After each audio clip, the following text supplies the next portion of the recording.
She does the big flip and flies out, and we couldn't get it done.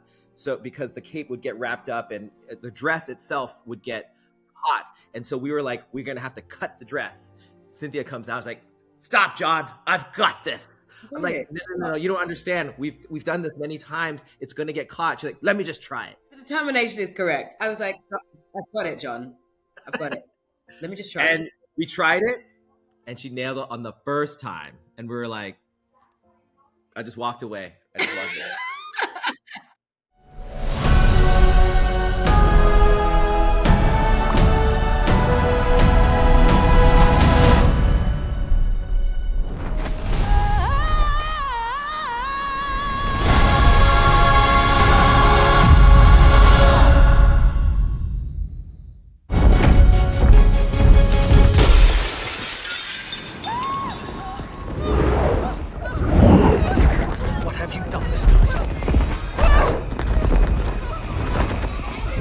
Originally, we had her not go out the window, or at least fall. She would go out the window and she'd come up in the normal way and say, it's me.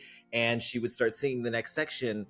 When I had storyboarded it and presented it to the crew, just to like get everyone, because it wasn't scripted, just how it would be, it felt like there was something missing in her journey. It didn't give an emotional full circle for her. And so as we went back and looked at what did she actually need to resolve, she needed to actually resolve the why is she doing this for herself. So then it was like, what if she fell? And that like shocked everybody. I remember when bringing it up to Mark Platt, and he was like, oh, you're not going to go to the next section? That's very scary because the audience is going to expect it. And I said, yes, that's the moment where you think you know this song, but we're not done with you yet. And so people will be on the edge of their seat. And when she falls, what if she saw her younger self, to figure out why is she actually declaring it's me? What is her actual conclusion of her journey? And of course, Karis, the little girl who plays little Elfie, is just, she gives it. And the reaching out, I didn't even really have to direct her much. I mean, in my mind, I was like, I want you to reach out and it wasn't like sadness. It wasn't like, here, let me save you. It was, let's go together. So that when the broomstick comes into her hand, when she says, it's me, that it means something.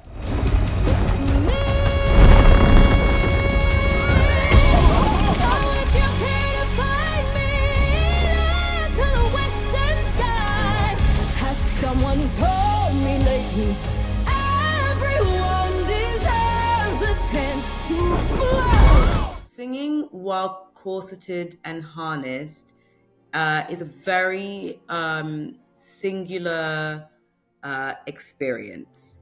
None of those things should really be happening when you're singing if you want like the fullest sound that you want. But I knew I wanted to experience her wholly. You use the extension of the rib cage in your back and your sides to create the air, and you use the tension in muscle in your legs, in your body, in your arms, in your chest, in your back, in your neck even, to make sure that there is the simulation of gravity in the body, which you don't have when you're in the air.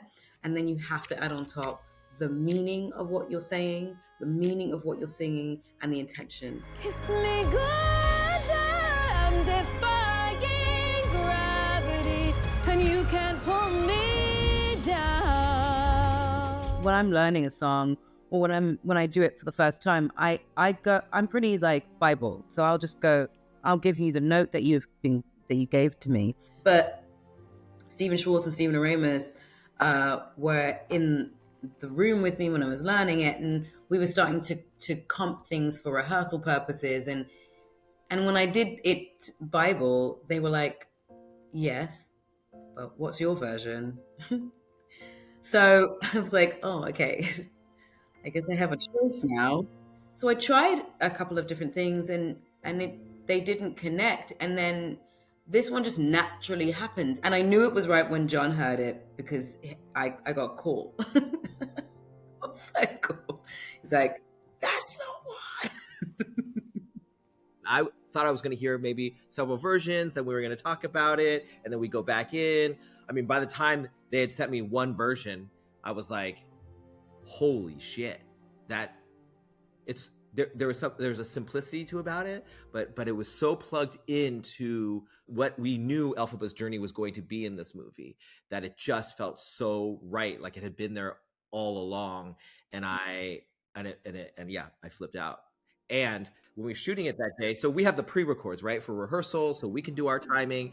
And then she's like, she's doing it live now. And so I was like, okay, here you go. But if you can't do the last note, that's okay too. Like, we have it here. So she's like, no, I have to do it. I cannot act without doing it. So it's echoing through this giant warehouse while she's up in the air, and we have, we have leaves and wind at her. So I don't know how it's getting into her airwaves because we're just blowing air at her. And so she's doing it and she holds it the whole time, and it's just silence after she's done. And you just hear Simon Hayes, our Academy Award-winning recorder, in the back. And and he walks out of his tent and he's cheers. And I'm looking around, gaffers and crew all are like crying. And you're like, I hope we pressed record. I hope we got it.